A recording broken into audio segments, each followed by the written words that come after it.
Assalamualaikum warahmatullahi wabarakatuh. Alhamdulillah. Salatu wassalamu ala Rasulillah wa ala alihi wa ashabihi wa man wala. Allahumma akhrijna min zulumatil wahmi wa akrimna bi nuril ilmi.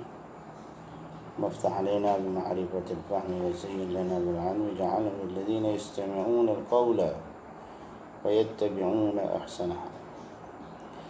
Amma ba'du. Apa khabar semua ya? Assalamualaikum jami'an. Apa khabar semua? Jumpa lagi kita pada tengah hari ini insya-Allah.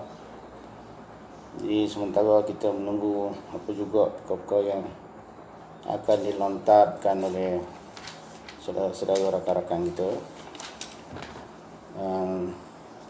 Suara okey ya? Suara okey ya? InsyaAllah. Jadi semalam ada lagi sedikit pencerahan yang perlu ditambah berkenaan dengan kaedah yang maktub dalam qawaidul fiqhiyah, iaitu al-'adatu muhakkamatun. Jadi kita nak bincang tentang adat yang muhakkamah ni, maksudnya yang dihukumkan itu adalah yang di kaedah satu metod untuk mencerna masalah-masalah syar'iyah. Jadi asasnya kaedah fiqh itu sebagaimana yang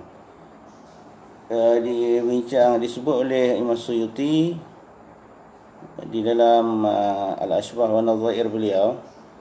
Asal usulnya kaedah fiqh itu, qawaidul fiqhiyah itu asalnya ialah asal-asalnya lah, kalau nikah asal dia asalnya lagi pada panjang lah cerita kan, tapi semenjak daripada kurun yang keempat, iaitu Qadhi Husain, satu orang tokoh Ashabus Syafi'i, jadi telah menyusun, mengumpulkan kaedah-kaedah itu dan dihimpunkan di dalam 4 kaedah asas.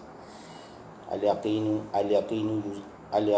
yuzalu, al-masyaqqatu tajlibu at-taysir, ad-dararu yuzalu. Lepas tu 4 kaedah ni tadi. Dan yang terakhirnya al-'adatu muhakkamatun. Kemudian sebahagian daripada fudala, sebahagian daripada para ulama fuqaha telah menambah satu lagi kaedah, iaitu al-umuru bimaqasidiha. Jadi semua 5 lah, 4 daripada Qadhi Husain dan ditambah 1 jadi 5. Dan daripada 5 asas kaedah ni terpancarlah kaedah-kaedah yang far'iyah yang banyak yang dibincangkan dalam ilmu qawaidul fiqhiyah. Jadi al-'adatu muhakkamatun ini pada perinciannya, diperincikan, didetailkan di dalam kitab-kitab fiqh dan setengahnya dalam kitab-kitab seperti Imam Izzuddin Abdul Salam pun telah menghalusi lagi kaedah itu. Sehingga yang tu yang kita kata semalam kan, ada sebahagian daripada perkara adat kebiasaan yang diambil daripada bangsa Ajam, tidak daripada Islam lah, pada Arab, sama ada daripada golongan jahiliah dulu ke. Ajam ni kebanyakannya kafir lah, istilah tu kan. Kemudian daripada golongan jahiliah itu kufur lah, kafir. Tapi tidak semestinya perkara yang mereka lakukan dalam di sudut adat itu kebetulan sama dengan ada adat yang berlaku di kalangan muslimin, maka perkara itu ditegah, dilarang. Seperti contohnya mengandam janggut itu di masalah janggut, masalah apa jugalah, kebetulan sama. Kebetulan. Jadi melainkan kalau sekiranya berlaku di situ apa yang dikatakan sebagai mukhalif dengan muqtada syarak, canggah dengan muqtada syarak kita. Jadi tak boleh lah kalau canggah. Jadi asas itu yang kena bincang dengan halus ini lah. Tidaklah setiap perkara yang ada pada jahiliah itu dilarang di dalam syariat kita. Jadi kalau kebetulan itu, maka itu kembali kepada adat-adat yang boleh dihukumkan dia.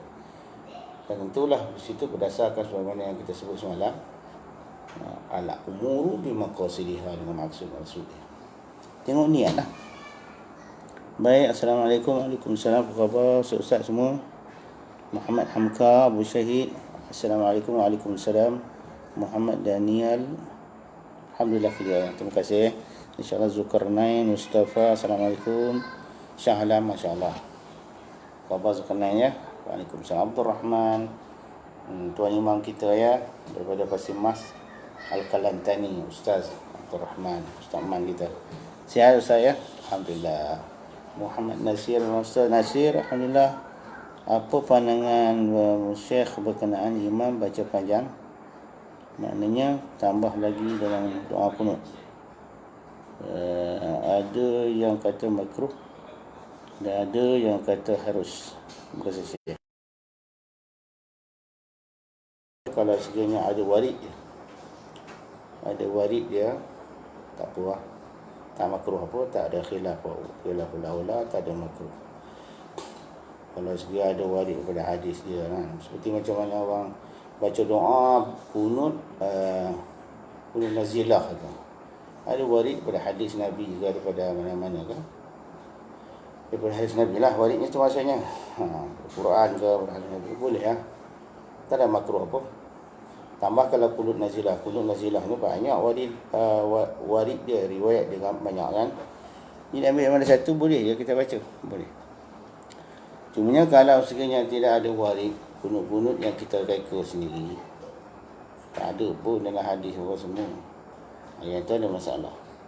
Setengah-setengah pada pokok kita menghadkan yang lebih daripada rukun yang biasa lah, iaitu jangan lebih daripada kadar bacaan Fatihah. Ada juga boleh buat saya makan dalam Jamal Fathul Wahab. Saya kira dalam tu ada bincang, ada sikit didetailkan sedikit. Sebab itu sebab i'tidal tu dia rukun pendek, bukan rukun panjang tu. Maksud i'tidal tu rukun pendek sekejap, melainkan kalau ada sebab, sebabnya. Baik, insyaAllah Ustaz. Siapa itu? Okey, Maizatul Akmal Ustaz, apabila datangnya Dajjal dan menghidupkan orang dari kubur, adakah orang yang dihidupkan itu tertanggung syariat atasnya? Ini macam mana Abu Syahid maksud situ? Apabila Dajjal dan menghidupkan orang dari kubur, Dajjal saya tak pernah dengar kata boleh dia menghidupkan orang yang nak mati. Tak ada. Tak ada dengar pun. Taklah, kalau ada tolong beritahu saya, takut saya silap. Itu yang kisah satu orang lelaki yang dia belah dua tu kan. Yang itu ialah seorangnya. Itu pun dia tak mati pun tahu, dia bersambung balik kan. Yang tu dalam hadis kitab Jami' Muslim pun ada. Satu riwayat berkenaan satu orang lelaki yang mana ulama mengatakan lelaki itu ialah Nabi Khadir AS. Ini kerat dipotong oleh Dajjal. Sebelah campak dalam neraka Dajjal, sebelah lagi ke dalam syurga Dajjal. Kemudian hidup balik lelaki itu. Itu je lah. Jadi masalah sekarang ni, adakah yang dihidupkan itu tertanggung syariat atasnya? Wallahualam, tak tahu. Saya cerita yang begitu saya tak pernah. Kalau ada tolong beritahu, tolong. Kita boleh berkongsi je kalau ada. Okey, Bekam Abu Syukur Rahim, Masya Allah. Syafi'i Ghani, Masya Allah Ustaz. Apa khabar lah buat? Saya kira Muhammad Nasir. Dari sudut satu lagi, berkenaan imam baca perlahan ketika membaca fa innaka taqdi di dalam bacaan doa kunut. Okey, dan makmumnya juga membacanya. Ada yang mengatakan imam kena baca kuat juga. Adakah imam baca perlahan itu ada sandarannya? Tuan Syekh, InsyaAllah. Terima kasih sama-sama kerana menyoal Ustaz. Tentulah ada. Sebab perkara itu saya rasa jadi amalan kepada alam Melayu kita lah. Orang Melayu kita pergi daripada atas, tak masuk Perlis lah. Boleh orang alam kampung-kampung macam orang kuno subuh kan.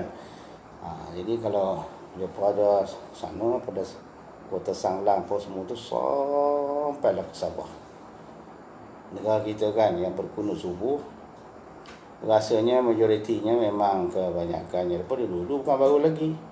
Bila sampai kepada fa innaka taqdi wa la yuqda 'alaik wa innahu la yazillu man walaita wa la yu'izzu man 'adait. تباركت ربنا وتعاليت فلك الحمد على ما قضيت ونستغفرك ونتوب إليك ونستغفرك baca amin. Kalau imam baca astaghfiruka wa atubu ilaik, makmum baca astaghfiruka wa atubu ilaik, sampai situ kan. Daripada fa innaka taqdi sampai astaghfiruka wa atubu ilaik. Jadi imam baca pelan-pelan, koho-koho orang Kelantan kata. Baca slow-slow lah. Baca tapi slow-slow. Makmum pun baca juga, baca slow-slow. Yang mula daripada Allahumma hadina fi man hadait. Ini cerita semua jemaah kan. Allahumma hadina fi man hadait wa afina fi man afait wa lana fi man tawallait wa barik lana fi ma ataita. Yang situ. Wa qina syarra ma qadaita, iaitu amin yang makmum. Imam baca kuat, baca derah. Aku dah kata baca derah. Baca derah tu bukan baca laju, baca kuat, jahar. Maka si makmum amin, amin, amin sampai kepada fa innaka taqdi wa la yuqda 'alaik. Fa innaka taqdi baca slow. Fa innaka taqdi wa la yuqda 'alaik. Imam pun sama baca. Tak ada amin tu. Sampailah kepada dia perhatikan di hujung tadi kan. Kalau imam baca wa nastaghfiruka natubu ilaik, kalau imam baca wa nastaghfiruka maksudnya baca secara jamak, maka makmum pun amin. Jadi imam baca kuatlah, baca derahlah cukup kuat. Wa sallallahu ala sayyidina Muhammadin wa ala alihi wa sahbihi ajma'in, itu pun yang itu kuat kembali. Yang itu derah balik. Aku dah kata derah. Yang itu baca kuat jahar balik imam pun. Maka si makmum diberi dua pilihan. Sama ada dia sama-sama nak baca, kerana dianggapkan wasallallahu alaihi wasallam itu sebagai sanak. Dan boleh juga kalau sekiranya makmum nak amin, kan baca amin, kerana dianggapkan wasallallahu itu sebagai du'aiyah ma'nan. Insya'iyah du'aiyah ma'nan. Boleh. Dua wajah, dan dua wajah ni disebut di dalam Sirajul Wahhaj, syarah bagi Minhajul Talibin, satu sesuatu. Dan dalam saya ingat banyak dalam syarah-syarah bagi Minhajul Talibin disebut begitu tentang wasallallahu sampai habis lah. Yang jadi yang tuan ustaz kita daripada Ipoh ni, Ustaz Muhammad Nasir bertanya ni bukan. Jadi tentang itulah kenapa orang Melayu kita ni baca macam itu. Fa innaka taqdi, fa innaka sampai habis tu dia baca poho-poho, pelan-pelan, slow-slow. Dan makmum pun sama-sama baca. Kenapa tak baca kuat, tak baca derah daripada awal sampai straight daripada awal, daripada Allahumma hadini fi man hadait sampai wa sallallahu. Kenapa tak baca derah-derah? Saya kira ini dah jadi beberapa tahun dulu jadi isu rasanya. Yang bincang itu Ustaz dia tu semua pandai-pandai Ustaz lah ke. Tak apalah, itu satu pandangan. Kita pandangan tetaplah pandangan, pendapat tetaplah pendapat. Kalau kita tu taklid situlah. Muqallid. Walaupun alim kalau tahap muqallid situ. Mereka kalau kita mujtahid. Maka bila kata kalaupun kita tahap alim dan berilmu pun tahap muqallid, wajiblah kita mencari marji', rujukan yang muktabar, yang boleh dipakai. Jadi sebelum saya panjang-panjang sikit, saya nak ingatkan juga, sebutkanlah rasanya apa sepanjang umur saya lah. Jalan merata sampai ke petani, jumpa dengan guru lama-lama kan, yang tua-tua, orang Melayu kita di negara kita lah, bukan sekadar di Kuala Lumpur, sampai ke atas sana, pergi Kelantan. Kebanyakan guru-guru, bukan kata semualah, begitulah cara beramalnya. Bila mana sampai kepada fa'inna kataqdi, baca koho-koho pelan-pelan. Sama-sama baca, makmum pun baca, imam pun baca. Jadi itu satu peringatan lah. Jadi kalau kita nak bagi sikit kritikan, cadangan sebagainya, kita kena kukuh lah sandaran kita. Ulama tu. Okey, mana-mana pihak-pihak yang mengatakan, ustaz yang mengatakan, iaitu semua kena baca keras, baca derah. Jangan baca kokoh, jangan baca slow-slow, pelan-pelan, jangan baca kuat daripada bermula daripada awal kunut sampai akhir habis, kena baca kuat. Itu yang muktamadnya, itulah yang di dalam tokohnya katanya, itulah dalam dalam Bushrul Karim ke banyak kitab-kitab fiqh semua kata begitu. Kitab Jawi tak ada sangat cerita sebab tu. Jadi kitab Jawi tak apa nak, saya rasa tak nak jumpa kitab Jawi suruh ko derah tu. Tak ada lagi lah. Yang saya tak ingat, saya pun tak ingat juga. Masih tak ada. Kitab Arab mah ada lah, dia ada bincang kitab Arab tu besar ni, hayah ada, tohfah ada.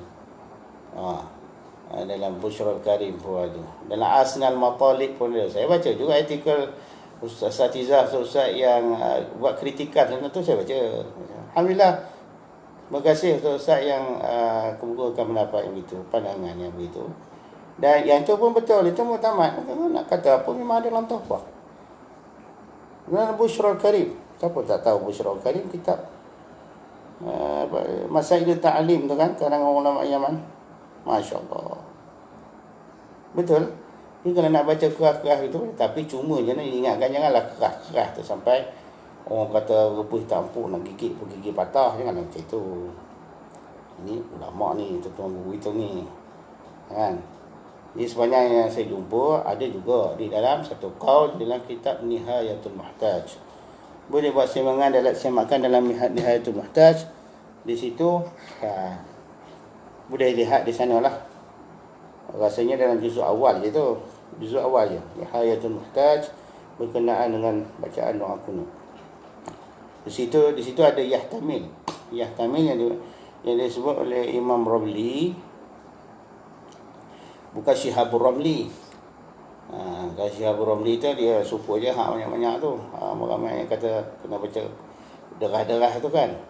Yang kata boleh baca koho-koho, dan itulah yang muktamadnya itu ada di dalam kitab Nihayatul Muhtaj, juzuk yang pertama. Mungkin dalam muka surat 500 lebih lah. Kita lama, naskah lama kan, muka surat 500 ke atas tu sebab dia ada hasyiah sekali.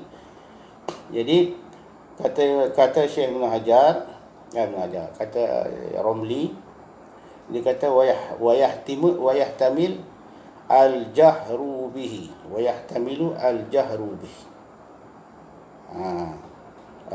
Al-jahru bihi ilahlah. Apa tu? Fa innal imama yajharu bihi yuwafiquhu. Fa innal imama yajharu bihi yuwafiquhu fihi al-ma'mum. Yuwafiquhu fihi al-ma'mum. Situ.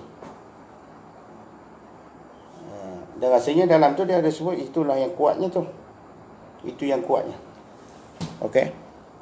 InsyaAllah. Allahu Akbar. Ya, boleh tengoklah Nihayat. Jadi kalau kata yang diamalkan oleh Nusantara ni, ada juga sandarannya. Ada, insyaAllah. Okey, insyaAllah.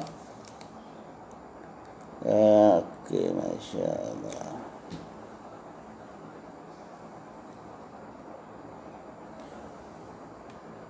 Ibn Khalis, Masya Allah, ya Ustaz. Masya Allah, Ibn Khalis. Nanti saya ya. Syafi'i, insyaAllah Ustaz. Labuan jelas ya, Masya Allah. Abdul Mutawali, Faris Auda, Said, Tuan Said, Cecil Brands. Assalamualaikum tuan. Waalaikumsalam ya tuan. Allah Ta'ala berkaitu. Masya Allah. Amin. Allahumma yubarikullahu fikum. InsyaAllah. Amin ya Allah. Wa iyyakum. Ibn Nur Adi. Masya Allah. Ibnu Kalis. Nak tanya, adakah Dajjal tu sama dengan Samiri? Lain. Samiri ini cerita Nabi Musa kan, kisah Musa Samiri tu. Itu kisah zaman Bani Israel, zaman dulu. Itu Samiri. Dia kata Musa Samiri. Dia jadi anak angkat kepada Sayyidina Jibril. Itu orang kata Samiri jadi anak angkat kepada Sayyidina Jibril, sesat. Musa jadi anak angkat kepada Firaun. Nabi lagi Rasul. Itu Samiri cerita lain, golongan awal. Adapun Dajjal, Dajjal ni satu orang lelaki pendusta yang matanya satu, yang akan lahir sebelum hari kiamat. Dan zahirnya Dajjal itu setelah Imam Mahdi zahir. Itu memang dalam kita tertib susunan tu adalah kita tarik itu. Jadi nak cerita Dajjal apa, Mahdi pun tak keluar lagi. Jadi cerita apa, satu lagi nak cerita apa, matahari naik ke daripada belah barat. Sedangkan Mahdi tak keluar, Dajjal tak keluar, Nabi Isa pun tak timbul lagi. Tak usah cerita lah buat tu. Dia sebab susunannya matahari tu naik belah barat itu dah kemudian. Selepas daripada selepas daripada Nabi Isa turun, selepas daripada Dajjal lah baru matahari tu naik. Pintu taubat ditutup. Jadi susunan tu walaupun hadis sahih, tapi kita kena merujuk juga ke dalam bid'ah ilmu dia, ilmu akidah, ilmu tauhid. Bagaimana dengan susunan-susunan yang kita tahu? InsyaAllah Ibnu Kalis ya, insyaAllah. Baik, bekam, bersyukur, keratung, masya-Allah. Alhamdulillah. Nur Edi minta doa kacak senyum. Minta doa kacak senyum. Apa tu kacak senyum? Doa je lah. Apa masalah dia Nur Edi? Syafi'i Ghani, insyaAllah Ustaz. Ustaz sihat? Alhamdulillah sihat ya Ustaz. Alhamdulillah, rindu pada Labuan. Salam kepada Tuan Imam ya. Tuan Imam Ustaz lah kepada situ. Siapa? Kepada Tuan Haji itulah. Baik. Kacak senyum. Assalamualaikum Ustaz. Doakan saya sembuhkan demam campak. Masya Allah. Allah syafak Allah. Allah yashfik. InsyaAllah. InsyaAllah. Allahumma inna nas'aluka afiyah. Masya Allah. Anmi Muhammad Hanan Hazmi. Assalamualaikum semua. Waalaikumsalam. Taqabbalallahu minna wa minkum.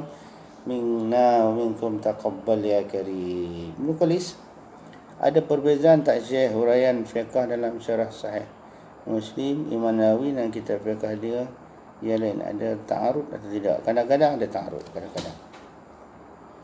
Sebab tu boleh lihat dalam mana-mana kitab fiqh yang besar-besar lah yang menyusunkan tertib fatwa bagi para mufti yang tidak sampai tahap mujtahid, tak sampai tahap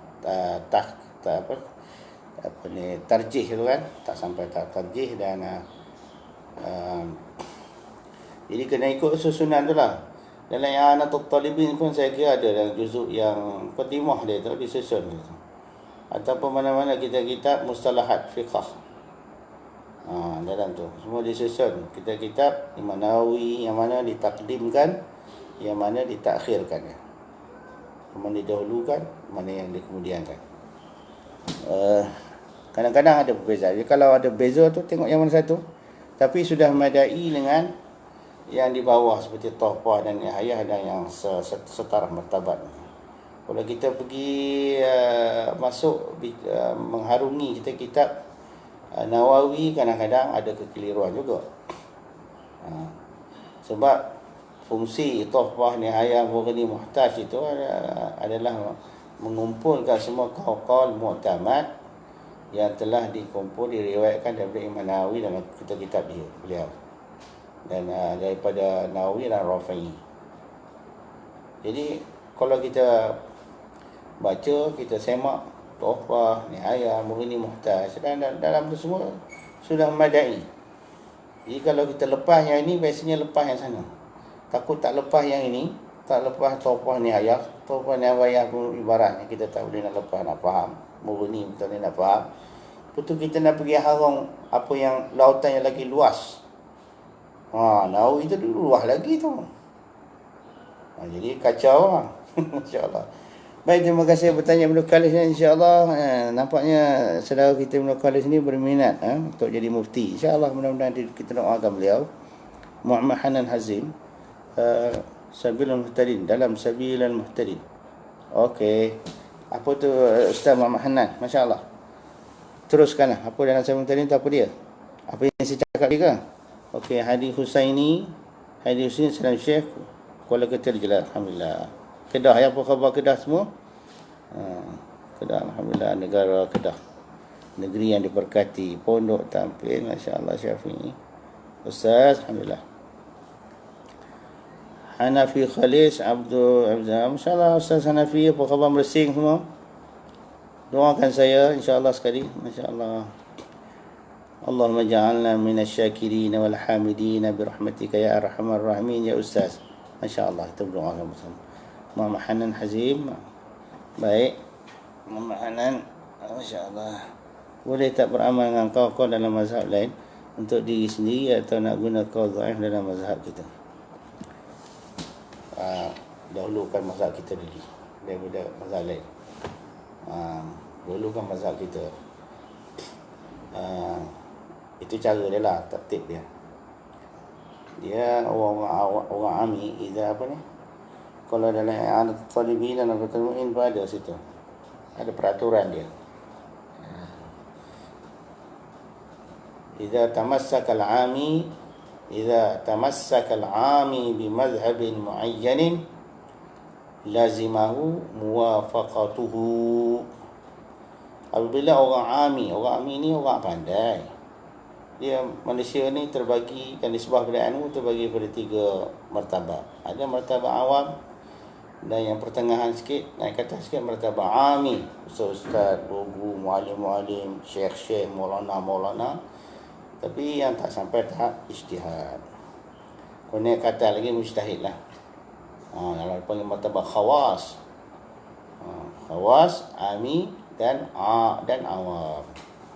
Baik, kalau macam peringkat-peringkat yang ustaz ni, jadi kita kena telah bila tamas ikut apa panduan dalam Fathul Mu'in kata. Apabila berpeganglah seorang am itu, seorang ulama yang peringkat mazhab ami dengan sesuatu mazhab, lazimlah akan dia oleh muwafaqatnya, mana kena selaras. Walaupun pada qaul dipegang, diutamakan mazhab sendiri itu lagi baik daripada mazhab yang lain. Melainkan ketika darurat. Okey. Kalau sebaliknya orang ustaz pula dalam ijtihad tak sampai mujtahid, ke atas tak, ke bawah tak, dua tengah-tengah, tahuan. Jadi kalau tak sampai situ, wa illa lazimahu atamazhabu bimadhhabin muayyanin min al-arba'ati la ghairiha. Dia pastilah dia kena bermazhab dengan salah satu daripada mazhab yang 4. Pilih ikut salah satu. Tidak daripada mazhab yang 4. Tidak selain daripada mazhab yang 4. Mazhab lain jangan ambil salah satu daripada yang 4. Itu cara dia. Baik. Ini panjang cerita tu Ustaz Dakik tu. Shizal Brand, Tuan Syekh nak tanya fidyah solat ke, ada ke? Lepas tu amalan orang-orang dulu bayar fidyah guna kaedah tolak tarik beras. Minta pencerahan Tuan Syekh. Masya Allah.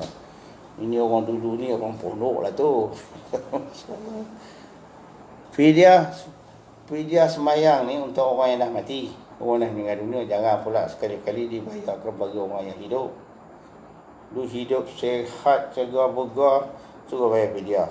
Orang yang hidup kalau tinggal semayang, wajib dia mengqadakkan semayang ni. Berapa tahun pun 10 tahun 10 tahun potong. Wajib. Kalau sudah meninggal dunia, diikhtiarkan oleh waris untuk dibayarkan fidyah atasnya. Berapa lama dia tinggal. Kalau tahu jumlahnya, bayarlah ikut jumlah. Kalau tak tahu, biasanya dibuat dengan cara yang lebih cermat, iaitu dibayar fidyah sepanjang hayat. Dihitung caranya. Itu cara tu yang susah sikit nak kena belajar lah tu. Cara kira tu. Jadi bidah semayang ni atas fatwa daripada Ashab Syafi'i. Pada Ashab Syafi'i. Kalau kita Sabil al-Muhtadin, ada sedikit perbincangan dan nukilan di sana. Boleh lihat. Lepas tu amalan orang dulu bayar fidyah guna kaedah tolak tarik beras. Tolak tarik beras ni orang panggil bayar cara ta'liq. Tu macam itu. Hukumnya harus. Atau bukan ta'liq. Bayar cara dipanggil cara hilah. Hilah. Ada satu kitab yang disusun oleh seorang tuan guru di Patani. Kalau tak silap, nama kitab itu Masailul Khilafiyah. Nama masalah. Nama kitab. Kita jauh ya. Tapi pengarangnya suatu ulama besar di Patani. Kitab tulisan lama lah, tulisan Jawi. Jadi di situ dinukilkan beberapa nukilan pada para ulama, sama daripada mazhab Syafi'i maupun daripada mazhab Hanafi. Maka seorang tarik beras tu, orang kata itu nama masuk dalam maksud hilah. Dan hilah dalam fiqh itu hukumnya harus. Tidak haram, tidak makruh, harus saja. Fiqh kan. Sebab ada sebabnya mereka buat begitu. Kerana kalau nak dikirakan sampai 10 tahun, 20 tahun tinggal sembahyang, banyak fidyahnya tu banyak, jadi banyak. Beribu-ribu cupak. Kalau nak ada kilogram kan tak tahulah berapa ratus kilogram, duitnya berapa ribu pula. Ada setengah yang tak termampu, maka atas dasar tarahum, maksudnya kesian. Maka pakai fakir ni, pokok-pokok ni pun kesian juga. Sama-sama kesian lah. Tolong bantu-membantu. Maka dibuatlah cara hilah itu. Itu yang kata seorang tarik, bukan bayar cara seorang tarik. Bayar cara hilah fiqah. Hukumnya harus. Jangan dibida'ahkan. Dan jangan dikatakan sebagai makruh, haram sebagainya. Kerana semua ada berdalil menurut kaedah-kaedah yang sahih, yang sah di sisi mazhab kita. Baik, boleh ya Siful Brian? Saizal Siful pula. Abdullah Mazlan. Assalamualaikum Ustaz. Waalaikumsalam. Ya tuan, apa khabar? Apakah perlu fidyah bagi orang yang bermimpi di malam hari dan tiada sempat untuk mandi junub sudah subuh? Lepas tu, apa hukumnya? Sama bagi berjimat di bulan Ramadan. Okey, kalau sekadar dia mimpi, kemudian janabah lah, dengan sebab keluar mani kan, dan tak sempat mandi junub sudah subuh, tak ada fidyah. Tak ada fidyah apa. Cuma pada hari itu dia tetap wajib berpuasa. Dan mandilah subuh tu. Lepas subuh mandilah untuk sembahyang subuh. Mandi jenabah. Okey. Tak ada fidyah, tak ada. Dia kena wajib berpuasa pada hari itu dan tidak ada fidyah. Cuma diingatkan oleh ulama, masa mandi itu jagalah, berhati-hatilah, takut batal pula. Muhammad Hannan Hazmi, Ustaz cakap macam macam slang orang Perak. Ya, saya selalu setiap bulan datang ke Perak, Muhammad Hannan. Tapi semenjak dalam beberapa bulan ni kita berhenti dulu, tangguh. Tapi yang lepas-lepas memang sebulan sekali, selama 4 hari saya bermukim di Perak. Koma duduk mana di Perak? Selalu kita duduk di Perak tu. Apa ke Kuala Kansar? Masya Allah, Muhammad Azlan, Muhammad Faiz Al-Hafiz. Masya Allah, Muhammad Faiz Al-Hafiz, Masya Allah. Ulul Albab. Assalamualaikum Ustaz. Minta beri ulasan lanjut tentang sambal jadi ibu dan ulang tahun baru. Masya Allah, semalam telah saya huraikan. Saya rasa pun dah detail juga semalam. Cuma kalau perlu ditahqiqkan lagi, kaedah Al-'adatu muhakkamatun, seperti mana yang saya sebut di awal tadi, iaitu kaedah al-'adah muhakkamah itu adalah satu kaedah yang telah diijtihad oleh fuqaha kita di zaman dulu, iaitu semenjak kurun keempat hijrah. Salah seorang tokoh yang besar dalam bidang fiqh kita yang dapat tahap martabat Ashabul Wujuh, iaitu Imam Qadhi Husain, telah mengumpulkan 4 kaedah yang mana terpancarlah daripada kaedah ni masalah-masalah masail far'iyah, segala masalah-masalah furu' dalam fatwa-fatwa fiqh kita ni dikumpulkan di bawah kaedah ini. Tapi itu pun aghlabiyah saja, tak boleh, tak dapat semua juga sebenarnya. Tapi tak apalah, boleh kata kebanyakan masalah-masalah boleh dikumpulkan di bawah 4 kaedah ini. Sebenarnya 5, 4 lah. Qadhi Husain menyebut 4. Pertama, al-yaqinu la yuzalu. Yakin itu tidak dihilangkan dia. Kaedah yang kedua, al-masyaqqatu tajlibut taysir. Dan di bawah kaedah masyaqqah tajlibut taysir ni banyaklah kaedah-kaedah penuh lagi. Seperti yang tadi, yang awal tadi, al-yaqinu la yuzalu, tu ada pula beberapa kaedah yang punuk di bawah dia. Dan yang kaedah yang ketiga, ad-dararu yuzal. Ad-dararu yuzal, kemudaratan itu dihilangkan dia. Dan di bawah kaedah ni terdapat banyak juga kaedah furu' cawangan. Dan yang terakhir, yang keempat, al-'adatu muhakkamatun. Adat itu dihukumkan dia. Maksudnya diantibarkan adat-adat yang sudah mantap, yang setelah menjadi yang telah sebati di kalangan orang muslimin, ada-ada istiadat tu, maka boleh diambil kira sebagai asas untuk mencerna beberapa masalah hukum-hukum furu' di bawah dia. Kemudian yang terakhir, yang kelima, itu adalah merupakan tambahan daripada fudala di kalangan para fuqaha yang kemudianlah, iaitu al-umuru bimaqasidiha. Al-umur bimaqasidiha, semua urusan ini menurut niat. Kerana perkara-perkara adat itu sendiri, dia tidak ada, kerana tidak ada satu dalil yang khas daripada Quran hadis. Jadi kembali kepada hukum asal lah, iaitu harus dan perlu kepada tujuan-tujuan dia. Jadi apa kan? Dan bawah kaedah yang kelima ini terdapat banyak lagi beberapa kaedah-kaedah yang far'iyah. Kembali kepada perbincangan al-'adatu muhakkamatun itu.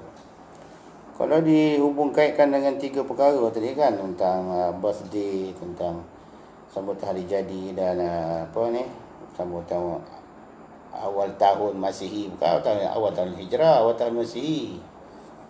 Ada setengah daripada para asatizah kita mengatakan haram sampai syirik pun ada. Kan? Dan yang ketiganya berkenaan dengan sambutan hari ibu. Ada setengah mengatakan syirik pun ada, kafir pun murtad pun, alhamdulillah. Jadi, tapi menurut pendapat saya lah. Saya rasa bukan saya ramai lagi. Saya terbaca juga Mufti Kelantan pun tak kata gitu. Dia pun kata tak boleh cakap syirik. Okey ya, ramai lah. Jadi benda khilaf begitu kan. Jadi perkara itu sebenarnya perkara-perkara adat yang boleh kita, masih kita boleh buat semakan, cari tobik dia. Cari tobik dia yang kata, yang mana perkara-perkara adat yang memang langsung tak boleh dicerna, diletakkan di bawah kaedah yang keempat ini. Di bawah kaedah al-'adatu muhakkamatun, dan yang mana satu jenis-jenis adat-adat yang kalau kata nak import daripada luar Islam lah, yang boleh. Yang boleh, yang tak boleh nak boleh ni, kita kena tengok juga huraian tu kan. Ada satu topik yang disebut, saya rasa banyak dalam banyak kitab. Sampai saya terjumpa juga dalam kitab Ittihaf Sadatil Muttaqin, syarah bagi Ihya pun ada topik dia tu, kata mana boleh pakai, mana tak boleh pakai kan. Mana ada jahiliah tu, ada yang boleh kita tengok. Kalau dah jadi adat, dia dah bertukar jadi adat muslimin, itu boleh diambil kira. Boleh. Itu kalau sekiranya bercanggah. Bercanggah dengan apa yang saya sebut tadi, iaitu bercanggah dengan muqtada syarak. Kalau bercanggah dengan muqtada syarak, maka tak boleh lah. Kalau tak bercanggah dengan muqtada syarak, boleh harusnya. Harusnya. Saya dah semalam kan, contohnya lah kita kata macam orang bersanding. Bersanding tu sendiri 30-40 tahun dulu saya dengar banyak juga ustaz yang kata haram sebab diimport daripada agama Hindu. Tapi setelah dibuat kajian, bila pula masanya orang Melayu bersanding sebab kahwin kan, sebab kahwin bersanding, mereka melakukan persandingan itu dengan sebab meniru agama Hindu. Kalau ditanya kepada seberjuta manusia kaum ahli Melayu ni, mereka bersanding tak ada siapa, tiru Hindu ke? Tak ada. Tiru nenek moyang bangsa Islam. Itu maksudnya dia dah jadi ittaradat, istilahkan sebagai sebagaimana dalam Suyuti pada menyebut innama u'tubiratil adatu idza taradat itu. Bila sudah diittaradat, bincang kalimah itulah. Bila sudah ittaradat, innama u'tubirat al-adatu idza ittaradat. Bahas yang tu Ustaz. Tengok. Dia dah jadi lain. Tak boleh kata Hindu lah situ, tak boleh. Oh, jangan. Boleh ya? Kalau Nabi jelas, bolehlah sama-sama kawan kubra tu halusikan lagi Imam Izzuddin Abdul Salam daripada ulama-ulama yang dalam kitab Syarah Ittihaf tu banyak kaedah yang dibincang oleh Imam Zabidi. Imam Ghazali sendiri pun dalam Ihya pun bila membahas tentang sama, contohnya tentang sama kan, tentang hukum sama, sekarang ni diistilahkan sebagai hadrah lah, majlis hadrah, iaitu ar-ruqas inda majlis zikri. Keharusan itu. Kalau ada orang kata ini import daripada orang kafir, daripada Samiri dan sebagainya. Jadi Imam Ghazali bahas itu, Zabidi membahas itu. Kalau kata dengan sebab itu, sebenarnya ulama-ulama besar kita mengarang satu buah kitab, contohnya Nujumul Muhtadin karangan Al-Kattani, khas berkenaan tentang keharusan zikir dengan cara hadrah tu boleh. Dan dalil dia berpuluh-puluh dalil berdasarkan hadis Sahih Bukhari, Muslim dan sebagainya. Bukan semata-mata daripada satu dalil yang dipertikaikan itu pun dijawab. Kalau itu kecil punya dalil, tapi dalil yang jauh, tapi dijawab juga oleh ulama. Masya-Allah kehalusan. Banyak cerita ya Ustaz. Masya-Allah ulul albab. Terima kasih bertanya. Muhammad Fadil adha zakat pun kita keluar mazhab Syafi'i Ustaz. Zakat pun kita keluar, siapa yang kata keluar? Tak keluar. Zakat pun kita tak keluar mazhab Syafi'i. So kita tanya mufti-mufti yang ada. Tanya para ahli jatuh kesal fatwa. Mereka berfatwa mengatakan taklid. Jadi kita beramal, kita ini orang-orang beramal bukan atas mazhab Maliki ataupun atas mazhab Hanafi. Kita beramal dengan mengeluarkan zakat, memakai duit, tidak bayar dengan berah itu atas dasar fatwa mufti-mufti negeri. Cuma mufti-mufti ini bila mereka berfatwa, mereka tunjuklah alasan-alasannya. Tak gitu. Kalau betul-betul lah kata kita beramal keluar duit ni atas dasar apa? Atas dasar memang kita ikut mazhab taklid mazhab Hanafi yang dibolehkan membayar zakat fitrah itu dengan nilai, tidak dibayarkan dengan beras. Kita kena niat tu. Kena niat taklid mazhab Hanafi. Tapi tak ada pun tuan-tuan guru ulama kita kata wajib taklid, wajib niat. Setiap kali nak bayar duit wajib niat, tak ada. Sebab kita orang awam hanya wajib mengikut ulama. Kita orang awam, rakyat-rakyat negara, sesebuah negeri atau negara itu wajib ikut fatwa mufti. Kalau buat amal apa mufti fatwa, kalau nak ikutlah. Jadi atas dasar itu pun sah dah ibadat kita, sah dah amalan kita. Dan para mufti dalam kita risalah mereka telah mengeluarkan kenyataan membahas asal usul diharuskan hukum mengeluarkan zakat fitrah dengan duit, dengan wang, tak payah bawa beras dah. Dengan alasan yang banyaklah alasan itu.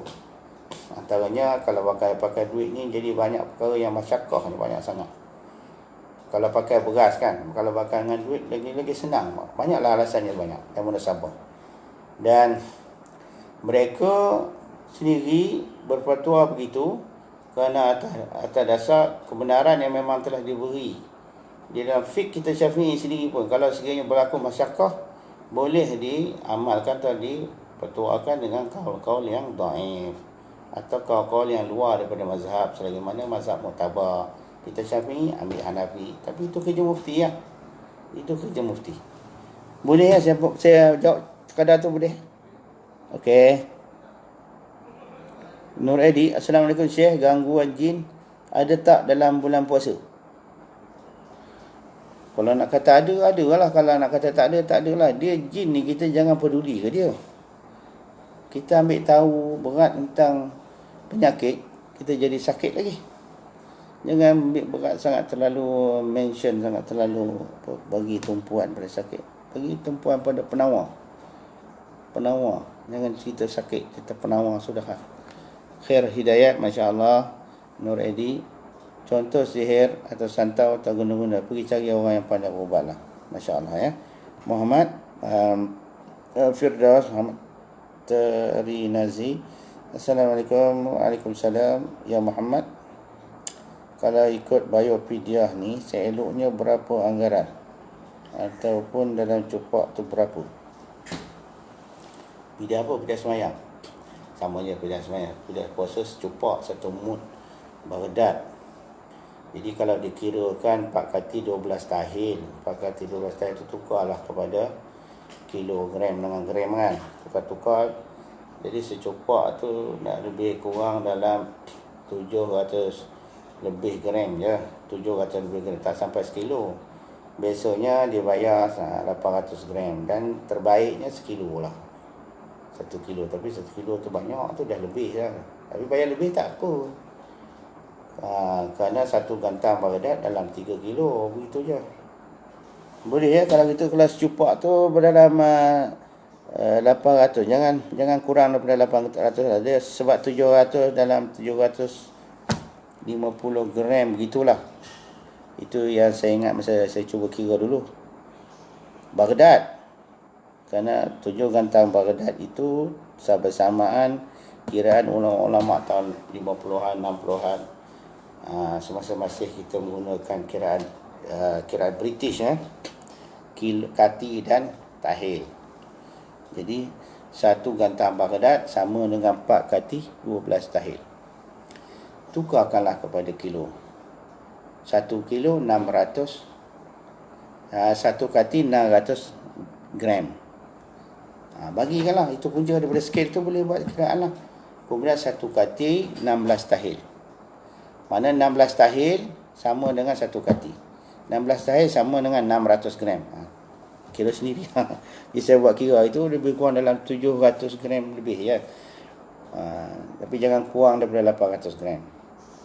1 mud, 1 cupak. Kerana 1 gantang bagi 4. 1 gantang 4 cupak. 1 sok bahasa Arab kan. 4 mud 1 bersama dengan 1 sok. 1 sok 1 gantang. Okey. Waalaikumsalam. Bolehkah seorang wanita menyanyikan lagu nasyid di khalayak ramai? Janganlah. Kalau di sudut ilmu fiqh ya, berkata khilaf. Ada mengatakan suara tak aurat, ada mengatakan suara itu tidak aurat. Tapi kalau suara itu tidak aurat pun dengan syarat tidak ada fitnah. Tapi kalau seorang yang pekerjaannya sebagai penyanyi, saya nak tanyalah fitnah yang mana yang tak ada. Bahkan semuanya fitnah. Suara dia fitnah, pakaian dia fitnah, lenggak-lenggok dia fitnah. Tambah tak aurat, fitnah mereka lah. Tapi saudara Ru, jangan kata saya mengharamkan orang kerja sebagai penyanyi. Itu kena tanya mufti negeri. Itu bukan saya punya kerja. Okey.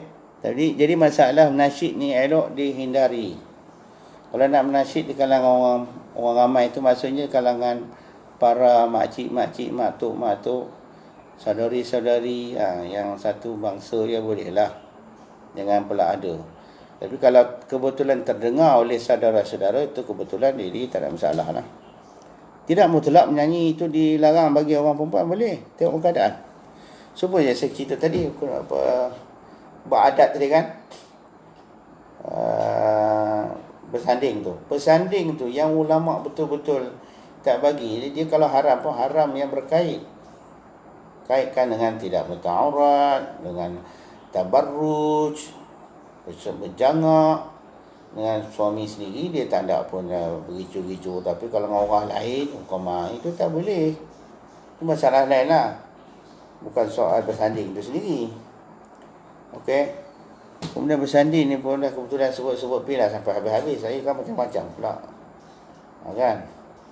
Jadi bersanding tu atas sekadar ta'aruf dengan saudara mara, baguslah.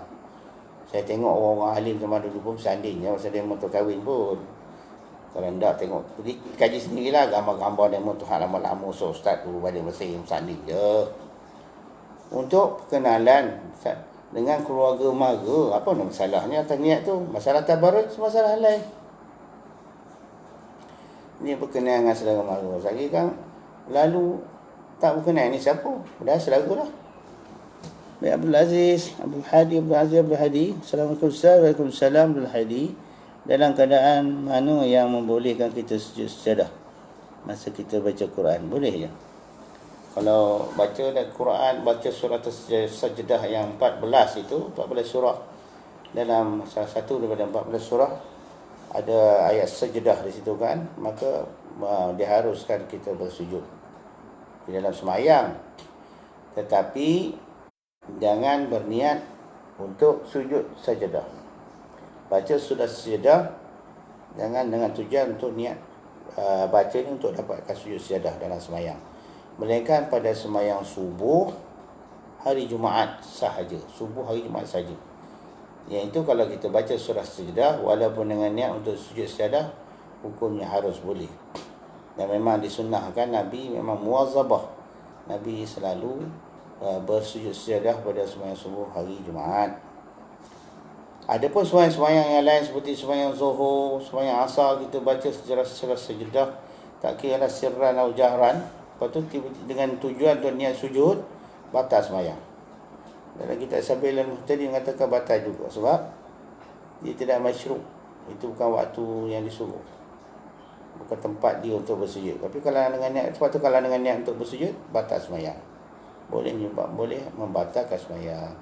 Sebaliknya kalau betul-betul baca je, tapi kebetulan terbaca, kebetulan sampai kepada ayat sujud, maka dia sujud dengan tanpa niat di awal membaca atau tujuan untuk dapat sujud, tak batal lah sembahyang dia. Ataupun boleh juga dia baca di luar sembahyang, baca saja mana-mana surah dalam Al-Quran itu yang ada surah, ada ayat sajdah, ayat sujudnya, maka sujudlah, kecuali selepas waktu asar. Itu waktu yang diharamkan sembahyang. Kerana sujud sajadah ni adalah dia mempunyai makna sembahyang. Jadi kalau kita baca surah Sajdah contohnya lepas sembahyang asar, kita membaca, waktu kita pun sujud, tak boleh. Itu waktu tahrim. Tak boleh. Kalau kebetulan, masalah tadi lah, kebetulan baca Quran, tiba-tiba terbaca sampai kepada surah Sajdah, sampai kita pun sujud, itulah kebetulan. Kita tidak, maksudnya dalam kalau dalam Bajurumi yang kena dikatakan situ, jangan sampai mencari-cari waktu yang tahrim itu untuk disujud sajadah. Itu tak boleh, diharamkan. Tapi kalau bukan kerana mencari-cari, faham maksud ibarat tu kan? Okey. Tak apa. Muhammad Amri, masya-Allah, apa khabar mbau? Cahaya keinsafan, masya-Allah, insafnya saya. Masya-Allah, terima kasih. Assalamualaikum warahmatullahi wabarakatuh. Mohon pencerahan, bolehkah kita simpan patung seperti burung yang telah diawit? Okey, tembak burung di hutan, bawa balik, awit pula. Patung itu untuk kegunaan menangkap burung di sawah. Okey, letakkan di tempat letak kereta. Saya kat kereta. Okay. Dikira dalam rumah juga ke Syekh? Salah satu bumbung macam rumah, taman. So malaikat tak masuk rumah kita jika ada patung. Dia kalau dah dikeraskan tu, dia memang dah jadi patung lah, walaupun pada asalnya dia tidak patung. Jadi mutlak dalam hadis tu kata patung. Jadi hindarilah, jangan letak patung-patung yang macam itu. Dia telak kata patung, tak boleh. Tapi mungkin saya ingat ada khilaf juga tu, kerana dia pandang kepada istishabul asli. Kembali pada hukum, merujuk pada hukum asal. Kena cari nas dalam kitab fiqh lah. InsyaAllah ada masa saya carikan. Saya masalah cari ni satu lagi. Beberapa hari lepas ada orang bertanya tentang masalah sembahyang yang dibuat di puasa bulan Ramadan ni khasnya kan, sembahyang tarawih, sembahyang witir yang tertinggal, adakah boleh diqadhakan? Hukumnya boleh. Ada banyak kitab fiqh, dan yang menariknya dalam kitab Tahrir, ini Hasyiah Syarqawi ala Tahrir. Kalau kitab Tahrir itu sebuah kitab fiqh yang ditulis, dikarang oleh Syekhul Islam Zakaria Al-Ansari, kitab Tahrir. Dia ada satu tajuk khas, bab khas berkenaan dengan bab qada' sembahyang, qada' dan adab sembahyang. Babul qada', babul adab wal qada', babul ada'i wal qada'i. Masya-Allah. Kalau kitab lain dia tak berbincang itu, tak letak ada satu tajuk khas. Ini kitab tu ada. Maka di situ disebut terang jelas, soreh di situ, tarawih ataupun sembahyang witir yang ditinggalkan itu boleh dia qadakkan. Jadi kita qadok lah kalau mana yang terlepas tu, jangan kita qadok. Tapi tak cukup qadok dengan ada atau sama lah kan. Yang tak boleh qadok situ hanya sembahyang sunat khusuful qamar, kasyfus syamsi, itu gerhana matahari dan gerhana bulan, tak ada nak qadok. Tak ada wajah cara nak qadok tu, tak ada. Atau sebab yang tak ada tu. Boleh ya? Jadi boleh, okey, insya-Allah. Khair Hidayat, Waalaikumsalam. Khair, apakah langkah jika golongan Wahabi nak dialog dengan Asy'ariyah? Adakah langkah yang terbaik diajak dialog di markas Asy'ariyah? Kalau mereka nak berdebat, nak munazarah, jangan munazarah tempat mereka. Satu. Munazarah tu baik, sebab ulama-ulama dulu pun bermunazarah. Kita tengok dalam kitab cerita kata bagaimana ulama dulu sampai kepada asal usul, kepada nenek moyang, kepada Imam Abu Hasan Al-Asy'ari pun pakar debat kan, pakar munazarah. Itu Imam Abu Musa Al-Ansari. Tak itu nenek moyang dia. Abu Musa ke? Ialah Abu Musa Al-Ansari. Itu peristiwa tahkim kan. Jadi bagus. Ada sunnahnya dan ada silsilah dia tu. Jadi kalau Asy'ariyah berikut dia, para asatizah pada kalangan Asy'ariyah Maturidiyah ni, untuk bermunazarah, bukan berjalalah lah munazarah yang saya kata semalam, atas tujuan baik untuk meluruskan yang mana bengkok-bengkok, yang putus-putus itu untuk disambung semula isnadnya. Kalau ada kemampuan, bagus, silakan disokong. Saya pun boleh juga hadir, jemputlah saya untuk hadir sebagai pemerhati. Boleh kita berdoa lah. Tetapi disyorkan, sekali-kali jangan dibuat di tempat-tempat mukhasamah, tempat khasam, maksudnya di tempat-tempat pihak lawan.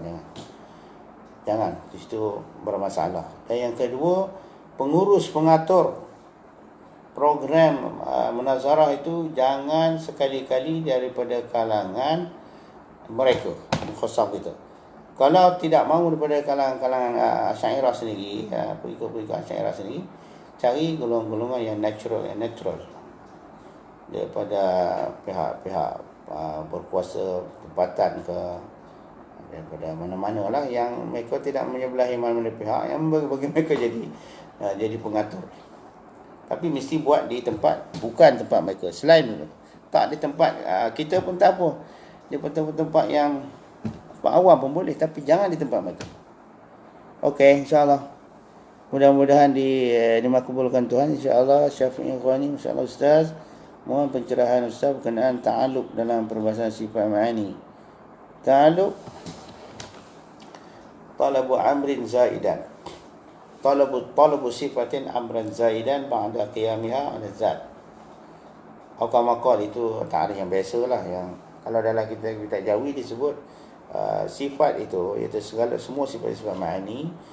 Fungsi asas dia memang dia wujud, dia berada pada zat, berdiri pada zat Allah SWT. Bila kata kudrat berada pada zat Allah Ta'ala, maka dinamakan zat Allah Ta'ala itu qadirun, yang berkuasa kan. Dan ada satu lagi sifat, itu sifat ma'nawiyah, itu perkara lain lah.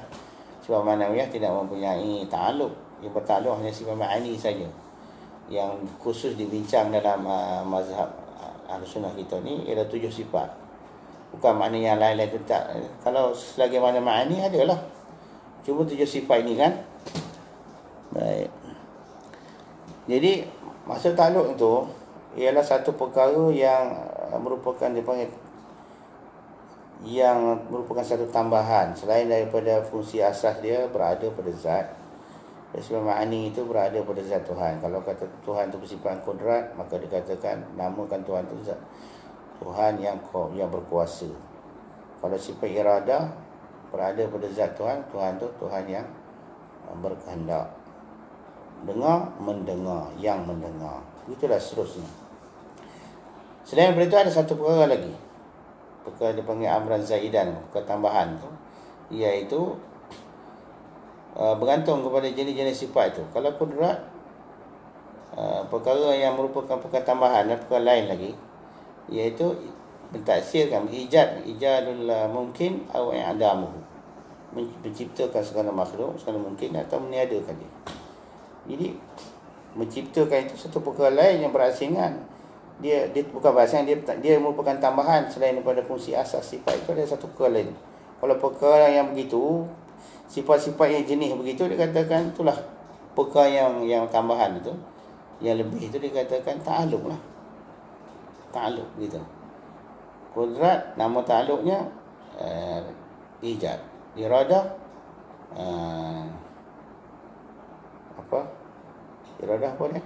Ta'alluq sifat iradah, takhsis, menentu. Kudrat, iradah, ilmu, inkishaf. Sama basar kalam, sama basar inkishaf, kalam, dilalah. Okey, secara ringkas ya Ustaz ya, insya-Allah. Ulul albab, apa hukumnya color rambut? Color rambut itu, kalau color dengan warna kuning, maka khilaf ada situ. Ada setengah kata makruh, kata harus. Tapi kalau color hitam tak boleh lah, melainkan dengan tujuan perang, ataupun orang tua yang pergi kepada perang, pergi medan perang untuk tujuan untuk menampakkan dia satu orang muda yang kuat lagi perjuangannya, maka diharuskan untuk diwarnakan, dicelupkan rambut itu. Adapun mewarnakan, mencelupkan rambut itu dengan inai, guna inai kan, kedap kan inai tu, rambut, janggut, macam-macam semualah, isai. Kadang-kadang sampai berwarna kuning ataupun berwarna sampai ke merah-merahan, maka itu tak dilarang. Bahkan setengah kata fiqh kata harus ataupun sunat. Wallahu a'lam. Cuma diingatkan color ni sini, jangan gunakan color yang chemical, iaitu boleh menyebabkan terhalangnya air sampai ke kulit-kulit rambut, yang boleh menyebabkan bermasalah untuk di sudut bila mana mandi junub, mandi wajib dan sebagainya. Apa hukumnya color rambut? Baik. Apa hukum pakai gelang kaki? Pakai gelang kaki kalau isteri, untuk suami hukumnya baguslah, terbaik lah itu. Cumanya jangan dibawa keluar rumah. Kalau bawa keluar rumah nanti orang tak tahu nak beza yang mana satu bunyi loceng kan. Tambahlah gelang tu kalau sekiranya berloceng. Loceng tu. Tu kan loceng kaki siapa pula, takut loceng beza, tak boleh nak beza antara loceng kaki ke bau lembu dengan loceng kaki siapa tu.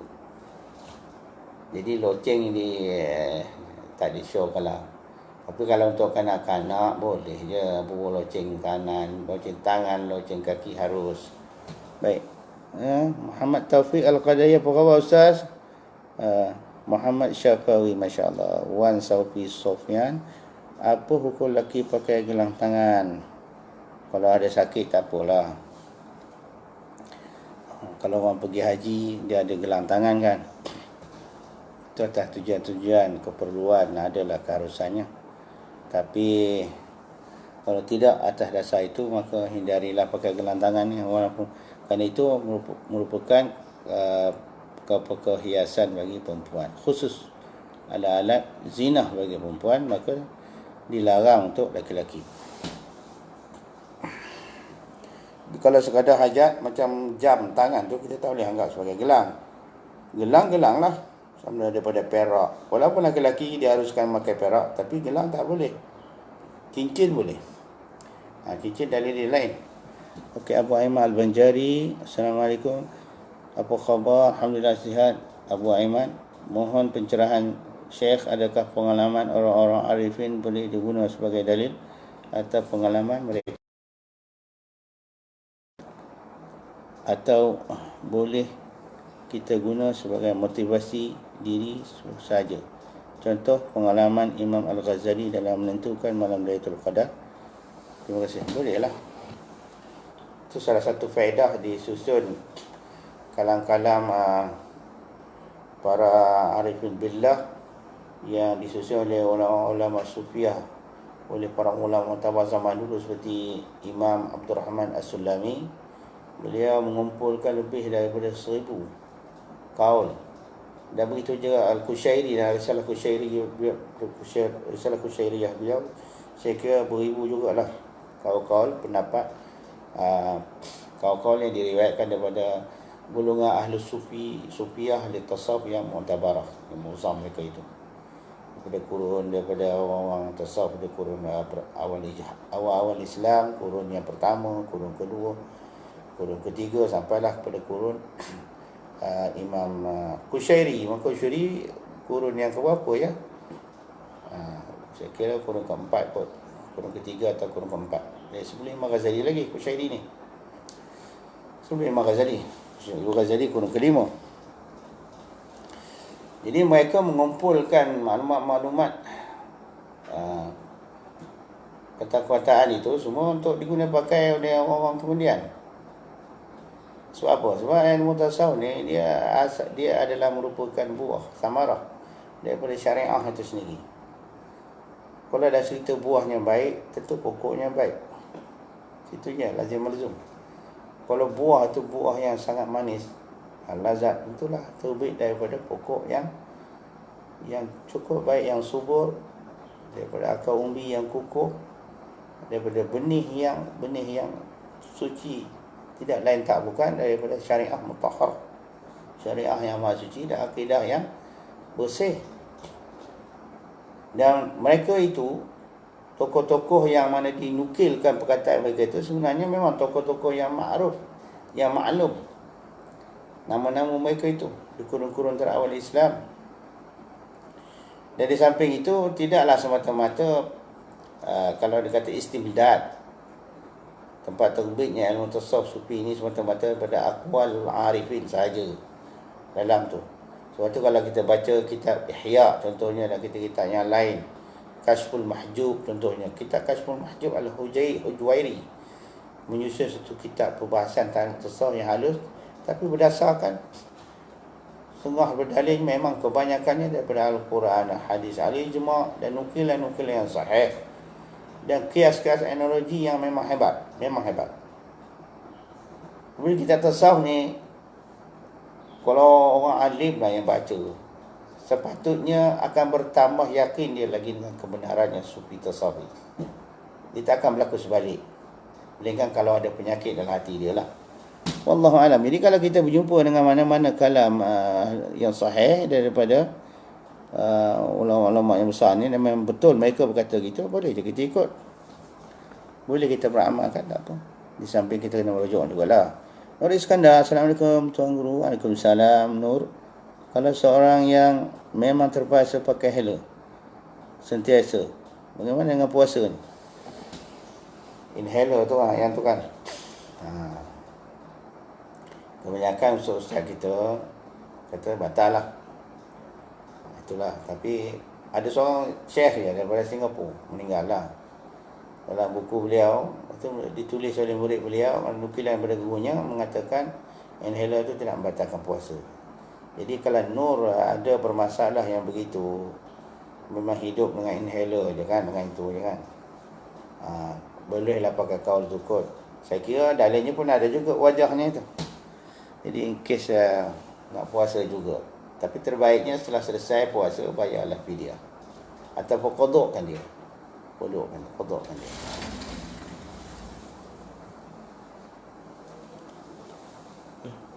InsyaAllah. Nuliskan tak boleh ya? Baik, Assalamualaikum Ustaz. Akhwani, sikit lagi ya. Banyak soalan pada bawah ni. Rafa'i Ustaz, apa khabar Ustaz? Rambau clear, Masya Allah. Udul albaq, ada lagi udul ya. Masya Allah udul. Bolehkah orang perempuan yang haid baca amalan Quran yang selalu diamal seperti baca surah Al-Muluk tiap malam? Kalau sudah jadi wirid itu yang susah nak ditinggalkan. Kalau kau tertinggal jadi gelabah kot, biasa baca. Jadi saya syorkan berpegang iktimat kepada kaul Syekh Ibn Hajar, Syekh Romli. Nukilan itu ada di dalam buku itu telak mengatakan boleh dibaca, tetapi dengan syarat diniatkan seluruh bacaan-bacaan itu sebagai zikir. Diniatkan bacaan-bacaan surah itu sebagai zikir. Boleh. Itu pun kalau dibincangkan jadi panjang, jadi maknanya bolehlah. Tapi dengan niat zikir atas kaul Syekh Romli. Menurut Ibn Hajar dan majoriti ulama mengatakan tak boleh juga. Tapi Ibn Romli kata boleh. Dan kalau kata di sudut nukilannya, Syekh Romli yang mengatakan boleh itu sesuai muafakat dengan nukilan yang ada dalam Minhajut Talibin. Dalam Minhajut Talibin mengatakan kalau satu Quran tu 30 juzuk tu dengan niat zikir dia jadi zikir. Allah. Boleh ya? Rumput man, apa khabar rumput? Rafa'i Ustaz, salam. Kalender kuda yang kebanyakannya ada dalam rumah hari ini ada gambar patung Buddha atau dalam masalah apa hukum guna kalender itu? Takat kalender tak apunya. Jangan dihormati je lah. Okey. Ketika nak bermusafir, bolehkah solat Wan Nur Amri ya? Assalamualaikum. Waalaikumsalam Wan. Ketika hendak bermusafir, bolehkah solat jamak takdim Zuhur Asar di rumah dahulu sebelum gerak kerana yakin sampai ke destinasi pada waktu maghrib? Sembahyang jamak di rumah sendiri sebelum keluar tangga, sebelum keluar pintu ni, saya tak pernah jumpa lah kata ada kaul kata boleh. Dia kena keluar kawasan juga. Tapi kalau hala balik kan, hala balik nak balik ke rumah tu kan, kalau sembahyang tu tak sempat dia buat di tengah jalan, ada kaul, tapi pendapat tu lemah sangatlah, sangat-sangat lemah. Dibuat di dalam rumah, boleh sembahyang jamak tu dalam rumah, dah sampai pun jamak juga, tapi pendapat tu sangat-sangat lemah. Dan orang Melayu, ustaz kita, asatizah kita tak beramal kaul itu. Ada sebahagian ustaz lah yang beramal, dan mereka pun tidak sebarkan pahaman tu lah. Boleh ya. Tapi kalau nak tak keluar rumah lagi, nak sembahyang jamak qasar, itu syarat asas. Nak kata safar macam mana? Safar ni keluar dulu boleh safar. Tak keluar langsung safar kat mana? Wallahu alam. Okey. Adha Firdaus, cahaya keinsafan, mohon ampun dan maaf. Berbalik soalan mengenai patung tadi Syekh. Nak simpan di bawah garaj sebab harganya mahal. Kalau diletak tempat lain takut hilang. Tapi tak bawa masuk ke rumah, cuma garaj. Itu dikira dalam rumah juga ke Syekh? Itu luar rumah lah garaj kan. Garaj luar rumah lah. Lepas itu rumah pokok. Sebab satu bumbung macam mana? Satu bumbung ni kalau dia tu satu bumbung dinding tengah tu begitu. Ini bergaras satu bumbung. Tapi kalau ada orang Kedah kata pancung air kan, ada longkang air tu di atap tu, itu bumbung lain. Ini satu syur kalau cahaya keinsafan, benda tu dia berbeza juga dengan patung yang dibuat daripada logam, daripada kayu, batu sebagainya. Sebab dia asalnya daripada haiwan yang hidup tapi telah dikeraskan. Jadi kalau ikutnya memang kira hukum patung juga tu. Cuma mungkinlah ada setengah orang akan menganggap itu sebagai kembali pada kuasa dia, tapi saya tak nampak lah wajah kata kembali pada kuasa situ. Isu sahabul asli pun kaedah tu kalau dia pakai ada syarat juga. Okey, kita terpulang kepada bijaksana cahaya keinsafan macam mana nak buat. Okey, bekam bersyukur, masya-Allah. Alhamdulillah. Ahmad, assalamualaikum. Salat sunat isyraq, syuruk. Isyraq ni dia lain daripada sembahyang, lain daripada sembahyang duha lain. Ini yang dimuktamadkan oleh Imam Ghazali dan ada juga sebagian fuqaha. Khilaflah di situ. Kalau Imam Nawawi mengatakan tidak ada isyraq melainkan duha. Adapun kebanyakan orang beramal, kalau di alam Melayu kita selalu mengajar di surau masjid kitab Hidayatus Salikin, itu berbeza tu, isyraq lain. Dan dalam kitab Hidayatus Salikin tu boleh dijumpai kaifiat cara sembahyang sunat isyraq dan sembahyang duha. Jadi kalau kita nak buat macam sembahyang biasa pun boleh, tak ikut kaifiat, tak ikut cara tu ya. Boleh je. Sebab seperti sembahyang sunat tahiyat masjid, boleh 2 rakaat saja. Cuma isyraq ni dia pandang di sudut mula naik di matahari, itu isyraq. Adapun duha setelah matahari segala. Itu saya kata khilaf tadi. Orang tak terima yang tu kebanyakannya. Wallahu a'lam. Okey. Syafi'i Ghani, barakallahu fikum, masya-Allah antum. Terima kasih atas jawabnya. Doakan kami semua, amin. Doakan anak sama Said Al-Zaidi Fuad, masya-Allah. Tuan Alif Syahrizan, masya-Allah. Apa khabar Tuan Seremban? Sa'aduddin Din mengikuti Abdullah Ahmad. Assalamualaikum. Perlukah kita menerima ijazah untuk beramal? Perlu. Kalau melainkan kalau kita beramal untuk sekadar dipanggil mendapat pahala. Dipanggil kalau amal untuk sekadar mendapat pahala, tak perlu ijazah lah, baca je lah. Tapi kalau amal untuk dipanggil untuk mendapat tarbiyah dan sebagainya, itu kena ada ijazah lah. Okay, Assalamualaikum Ustaz. Waalaikumsalam Ustaz Alif. Apakah hukum bersalaman ajnabi dekat nak raya ni? Kadang-kadang makcik, isteri pakcik, abang atau adik mak. Okey, isteri pakcik, abang atau adik mak. Okey, yang kurang belajar menggunakan tangan bersalaman. Ipar lah tu maksudnya. Ya.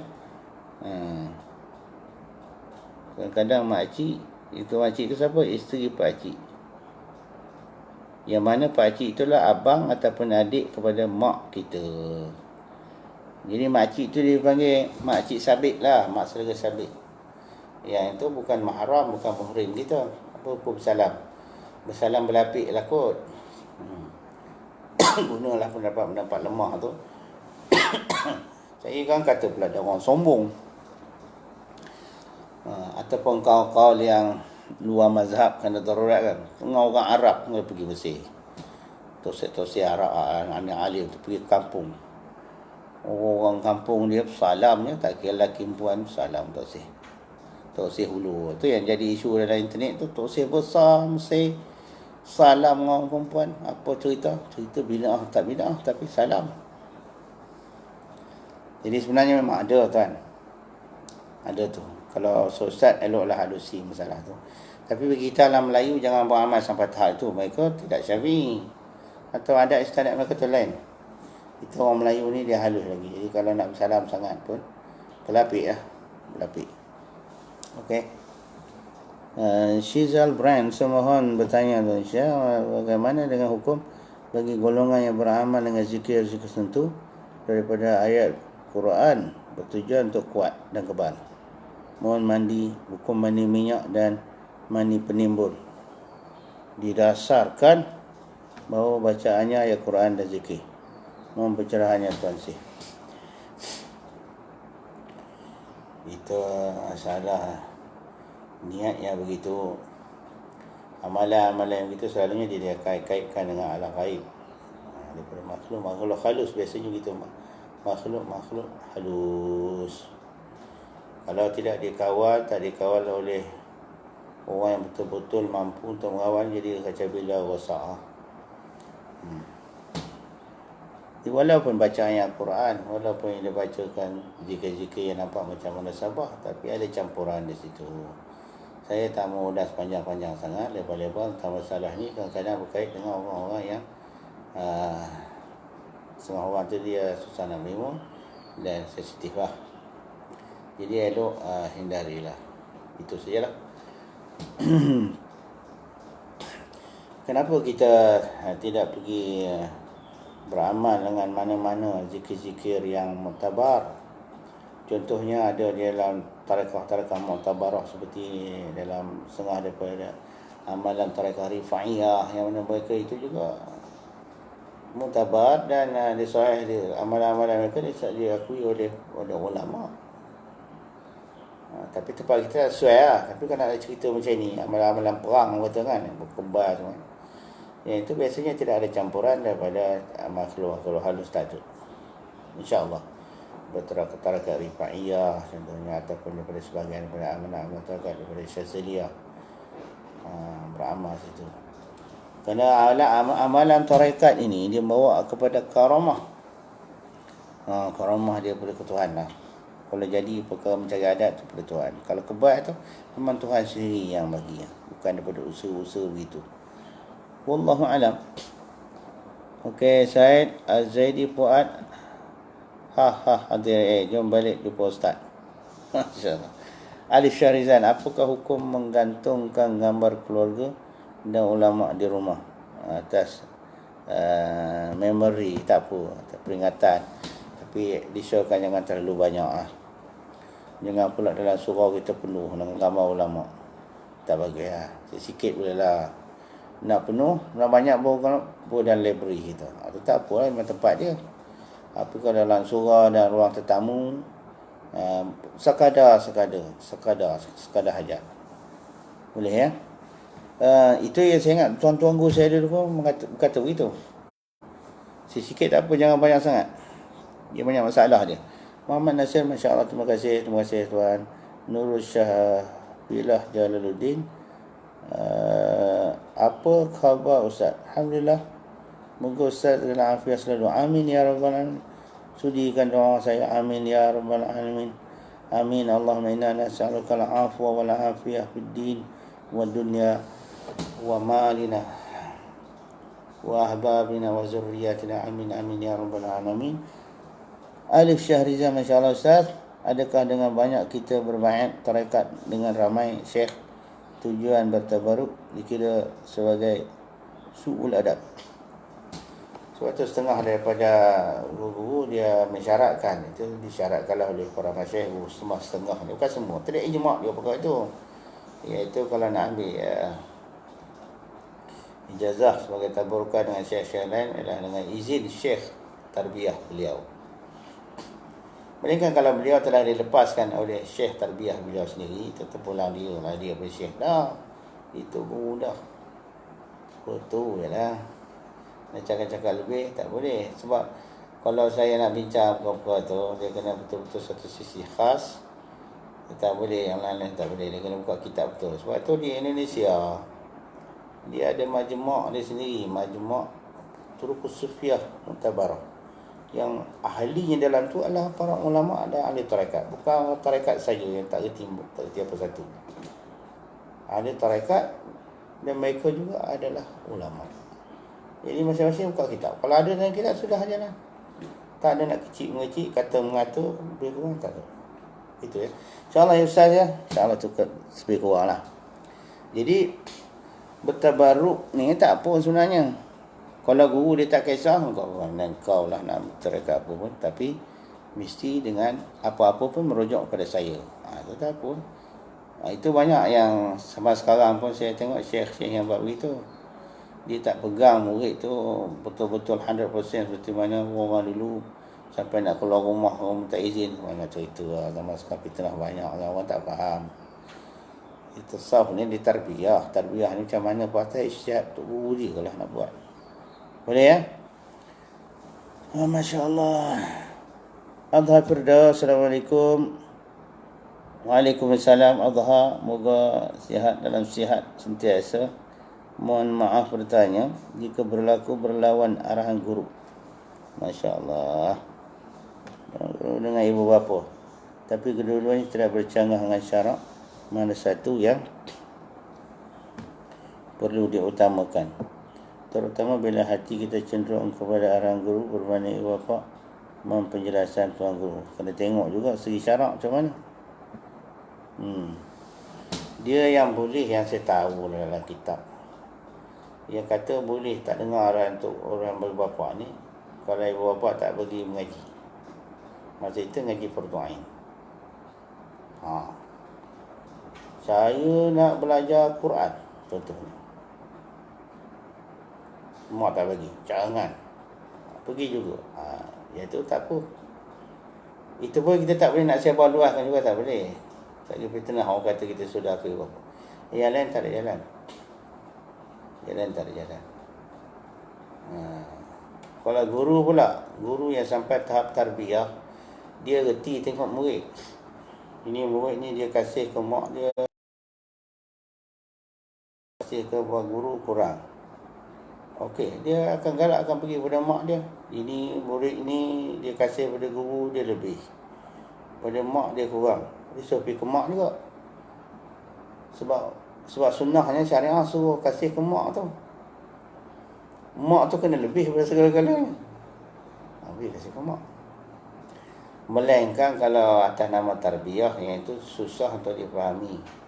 Bahasan tarbiyah pendidikan ni tak boleh nak didetailkan sedetail-detailnya. Kerana dia menyangkut masalah zauqiyah, perasaan yang dalam, yang hanya dipahami oleh si murid, guru dan ibu dan anak. Di situ kita tak boleh nak buat kata putus satu guide yang bertulis begitu, tak boleh. Jawab dengan lisan pun tak boleh. Boleh faham maksud saya tu kan? Jadi sekadar yang kita boleh jawab, kelebihan ibu bapa itu mestilah lebih. Ada pun ungkapan yang mengatakan Abu Ruh muqaddamun ala Abu Nasab, iaitu kita iktimad tanggungkan kepada dalam masalah syekh-syekh guru yang sampai tahap tarqiyah atau tarbiyah, yang itu tidak boleh dijadikan sebagai satu ukuran yang mesti ada satu standard, tak boleh.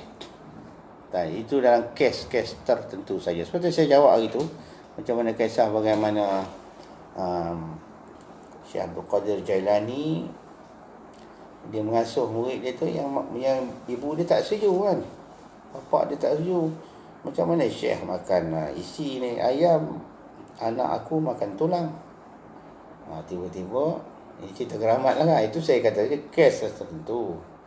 Kalau mak jawab kata Qadir Jailani, jawab kata Syekh Qadir Jailani, kalau anak kau boleh buat macam ni, kumpulkan tulang tu terus hidup balik. Boleh sampai tahap boleh hidup punya begini. Bolehlah makan isi. Itu satu cabaran pendidikan pengasuhan. Sampai tahap tu kan. Kita nak buat standard tak boleh. Jadi zaman fitnah hari ni, orang tak percaya ke tasawuf. Punca orang tak percaya, dia fikir dengan akal dia dan dia agak congak mana sabar. Dan setengah-setengah pada orang tasawuf pun, tarekat pun kadang-kadang dia tulis buku, tulis ada adab cukup dannya. Dia tak tengok sesuai antara orang ramai atau tidak. Tak beri penjelasan. Jadi kacau bilau. Boleh saya tak nak terang apa lagi kau beritahu. Okey, Nurul Safilah. Kerana jaza, insya-Allah, alhamdulillah, doakan saya. Saya yakin sampai, masya-Allah. Saya pun nak berhenti dah. Saya rasa dah pukul 3 dah ni. Tak ada program. Okey dah pukul 3. Terlebih masa terlajar. Insya-Allah panjang umur, kita berjumpa lagi besok ataupun pada hari-hari seterusnya insya-Allah. Assalamualaikum warahmatullahi wabarakatuh.